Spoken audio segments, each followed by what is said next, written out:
kusoo dhawaada saxafi Flim soo alaabaad ka dhaataan dhacdooyinka ugu dambeeyay kuwa ugu xiisaha badan lehna ku qaada dhigno aktarada shirkadda Bollywood-ka. Barnaamijkan waxaynu kaga hadli doonaa Irfana iyo Deepika oo uu ka hadlay director-ka weyn ee filimka u dhiibi lahaa Vishal. Waxa uu sheegay Vishal inuu qorshihiisu ahaa in Irfana iyo Deepika uu filim u wada dhiibo ha yeeshee filimkaasi uu dib u dhici doono. Sababta keentay dib u dhaca Vishal ayaa warbixin ku sheegay saxaafadeed uu saaka ku qabtay magaalada Mumbai. Waxa uu sheegay dibka ugu weyn inuu ka jiro labada actor. Waxa uu sheegay Irfana inuu haatan shaqo badan ka soo baxay uuna xanuunsan yahay xanuunka hayana aysan suurtagal ahayn in dib loogu celiyo product cusub inuu soo saaro. Waxa uu sheegay Irfana waxa uu sheegay inuu isbitaal aadi doono baaritaan dheer kadibna wixii ka soo baxa uu la socodsiin doono. Waxa uu yiri sidoo kale Deepika sameyntii filimkeedii Dhaawac ee muranka badan dhaliyay ayaa dhaawac waxa uu ka soo gaaray lafdhabarta. Dhaqaatiirtuna waxay u sheegeen inay nasiino qaadato ilaa muddo 4 ilaa 5 bilood.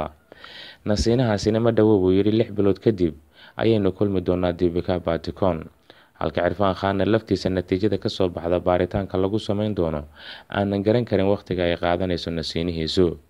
Waxa uu sheegay labadan jilaa dad badan ayaa markii ay arkaan Deepika iyo Irfana oo filim wadaagaya ay la noqon doontaa lama filaan balse filimkan waxa uu noqon doonaa buu yiri filim aad u wanaagsan waana filim aan soo xulnay. Dad badan ayaa markii hore waxay isku dayeen buu yiri filim remake ama dib loo sameeyo inaynu soo saarno balse ugu dambeyn Vishal waxa uu sheegay in sheekada ay qaateen ay tahay sheeko dad badani xiiso gelin doonta oo ay labadan jilaa ku soo bixi doonaan. Irfana oo haatan ay actor-ka ugu wanaagsan iyo Deepika oo ilaa haatan filimkeedii sameynta ay sameysay amaan badan kala kulantay inkastoo markii hore filimkaasi intaan tiyaatarada la saarin muran badan dhaliyay ayaa suurtagal ah inay dhawaan wada keenaan filimkaasna uu director ka yahay Vishal.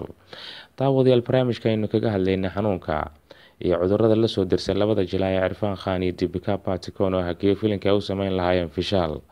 intaas ayaan kusoo gabagabeynayaa. Waxaa barnaamijka idin daadiinaya anigoo Caaqil Cabdi Faarax halka aad ka daawanaysaana waa saxafi Films.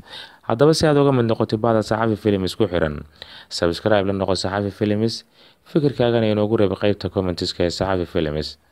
inagoo isku duuban waa baada saxafina waxaynu idinkaga tegaynaa intaynu barnaamijkan lamid ku kulmayno sidaa iyo nabadgelyo.